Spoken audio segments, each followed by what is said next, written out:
What's up guys, Chance here, and welcome to the first ever installment of the Modern Warfare Camo Guide series. This is a brand new series where I break down exactly which attachments you should be using to help make unlocking each camo as easy as possible. Before we get into it, I do stream on Wednesday and Sunday nights over on Twitch, so if you're interested in continuing the conversation in real time, swing on over and hit that follow button.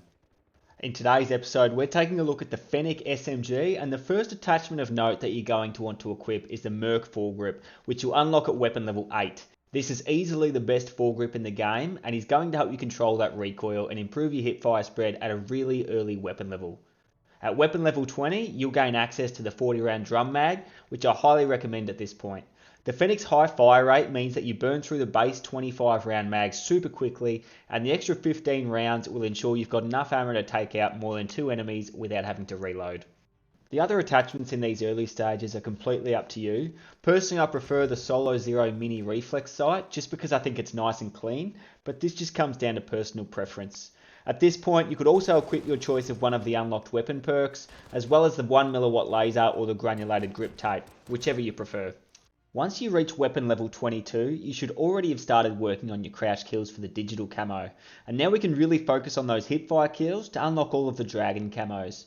This is the first camo where we can start equipping attachments to really improve our ability to progress. At this point, you'll be at weapon level 22, and your best attachments to decrease your hipfire spread are the Merc foregrip and the 1mW laser.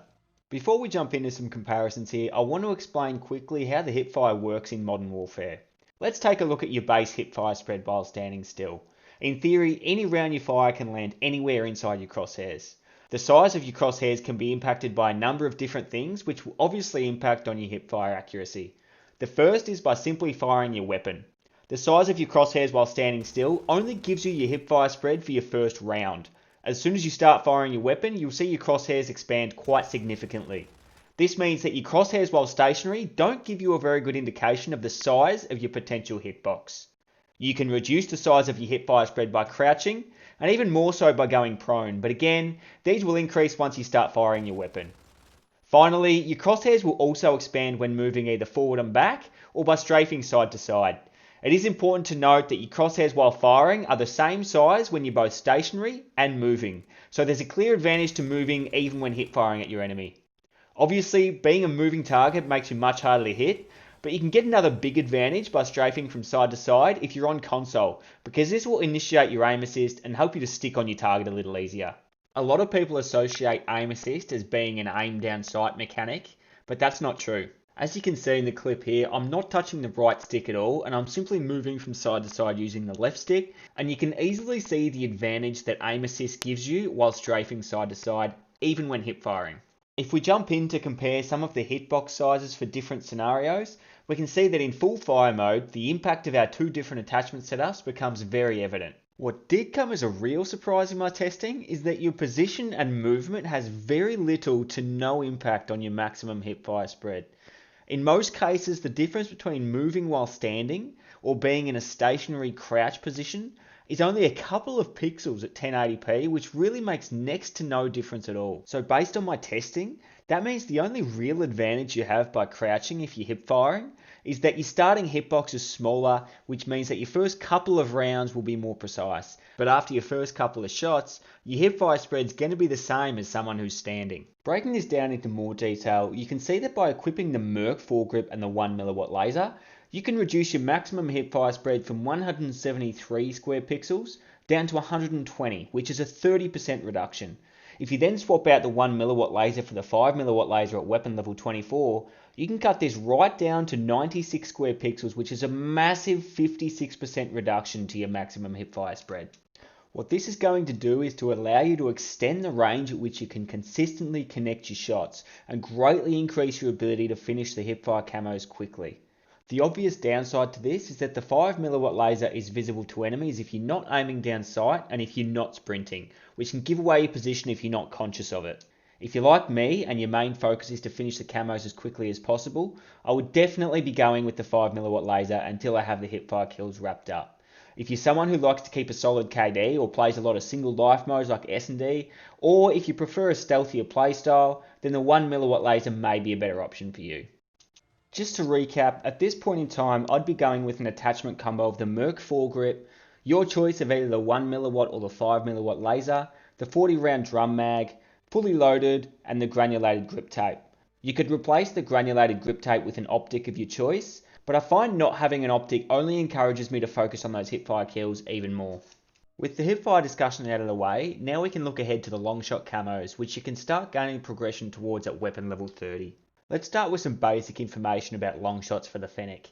Anything beyond 30 meters will register as a longshot, so when we break down the attachments, we're only going to look at the effect they have on the weapon stats beyond 30 meters. It's also worth noting that without the recon weapon perk, enemy nameplates are visible to a distance of 50 meters, which is more than adequate for a weapon like the Fennec.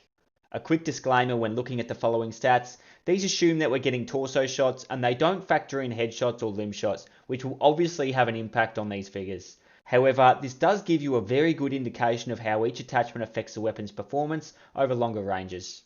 If we take a look at the Fennec's base stats with no attachments, we can see that it's a 7-shot kill from 30 meters right out to 62 meters. The Fennec is a beast in close to mid-range, but once you get out beyond 20 to 25 meters, it's going to struggle to compete with most other weapons, even within the SMG class, because it's simply not designed to be a long-range weapon. This is going to make our attachment selection even more important to ensure we can squeeze as much performance out of it as possible. The only attachment we have available to us at weapon level 30 that has any impact on our range is the monolithic suppressor. However, this doesn't reduce the number of shots to kill beyond 30 meters at all. What it will do is increase your close range values, but it's not going to assist you with those long shots in the slightest. It's for this reason that even when first unlocking the Longshot camo, that I'd continue to use the hipfire build that we just spoke about, at least until you reach weapon level 32.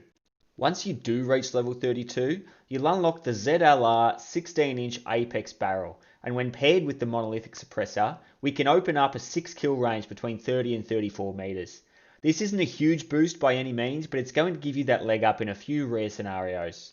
At this point, I'd suggest running with an attachment combo of the monolithic suppressor, the 16-inch barrel, an optic of your choice, and I'd suggest sticking with the Merc foregrip and either the 1mW or the 5mW laser, depending on your preference. This way you can continue to focus on hipfire kills when you find yourself in close quarters combat, as well as getting that long shot boost. Moving ahead to weapon level 38, we gain access to a suppressor that's unique to the Fennec, the ZLR Saber. If you're still working on your long shot kills at this point, I'd recommend swapping this in for the monolithic suppressor, which will extend your 6-shot kill range out to 36 meters. Not only that, but it also assists with your recoil slightly, which is going to make it a little bit easier to control your shots at the longer ranges. Once you level the Fennec up to level 40, this is where the game changes and we can completely transform the weapon's profile. You'll now have access to the hollow point rounds, and it's at this point that if you're still working on the hipfire kills, that I would create a second class for your Fennec. I would have a hipfire build that I would use solely on shipment, and I'd use the longshot build on every other map in the game. The reason for this is twofold. Firstly, once you equip the hollow point rounds, the weapon won't perform very well at close range, but will become a beast at long range. Secondly, we're going to need all of the attachment slots for improving our range, so we won't have room for the Merc foregrip or the laser on this build. You can see here that the hollow point rounds give us a 3-shot kill range right out to 58 meters. Not only is this a massive increase to the Fennec's range, but there is virtually no recoil on this build. This is mostly due to the fact that the hollow point rounds convert the Fennec to a 2-shot burst fire weapon. You do lose some of the huge fire rate that we had before this conversion, but it's nowhere near as big of a downside as the increased range is an upside. On your longshot build here, I would equip the ZLR Saber, the 16-inch barrel, hollow point rounds, your favourite optic, and the recon weapon perk. Since the range is so good with this build, recon becomes useful as you should be able to hit shots beyond 50 meters. Being able to see enemies' nameplates at an extended range is going to be an advantage here. The final attachment that you unlock that has any impact on your range is the 18-inch barrel, which you'll unlock at weapon level 50. This barrel does have a longer range than the 16-inch barrel, however you can't equip an additional suppressor like you can with the 16-inch. This means that without the benefits of the ZLR Saber suppressor, you're better off sticking with the 16-inch barrel and the suppressor, and I wouldn't recommend going with the 18-inch barrel. While you're working on your longshot kills, you should gain access to the Stripes camo for getting kills shortly after reloading. Depending on which build you're using at the time, if you have a spare attachment slot, I would definitely equip Sleight of Hand to help out with this camo. The base reload time for the Fennec is 2.2 seconds, and with Sleight of Hand equipped, you'll cut this down to 1.3 seconds, which is a huge boost. As for the hollow point rounds, the base reload time is 1.9 seconds, and Sleight of Hand will lower this to around 1.1 seconds. Any kills within 5 seconds of reloading will count towards your tally, so I would fire a round and reload immediately each time you spawn, and if roughly 5 seconds pass, I would fire another round and reload again. Additionally, each time you get a kill, reload immediately unless you've already got an enemy right in front of you. This will probably result in some unnecessary deaths, but this makes the Stripes camos progress super quickly, and you'll be surprised how quickly you can get these done. The last camo which you'll need to focus on is the Reptile camo, and you'll need kills using no attachments to complete this one. No matter where you're at with the rest of your camos, I would remove all of your attachments as soon as you reach the Reptile camo. While you're focusing on the kills with no attachments, continue to hip fire at close range and work on any other camos you may have outstanding, such as crouch kills or kills shortly after reloading. While you're completing the kills with no attachments, you should be able to make some decent progress on some of those other camos you still have to earn at the same time. Once you've finished the Reptile camo, equip the relevant attachments for any of the camos you have outstanding. The only camos we haven't touched on in this guide are the kills, headshots, crouch, double kills, all attachment kills, and 3 kills without dying. If you've got any of these camos remaining after you've finished with your hipfire, longshot, reload, and no attachment kills, I would recommend going with the following loadout to finish any of these off. The ZLR Sabre will increase your range, which will make the Fennec even deadlier in these closer ranges, while giving you the added bonus of sound suppression to stay off the radar. The 40 round drum mags are a must given the insane fire rate of the Fennec. The 16-inch barrel will again give you more firepower at the close to mid-range and increase your time to kill in a lot of scenarios, while also helping you out with the Fennec's high recoil.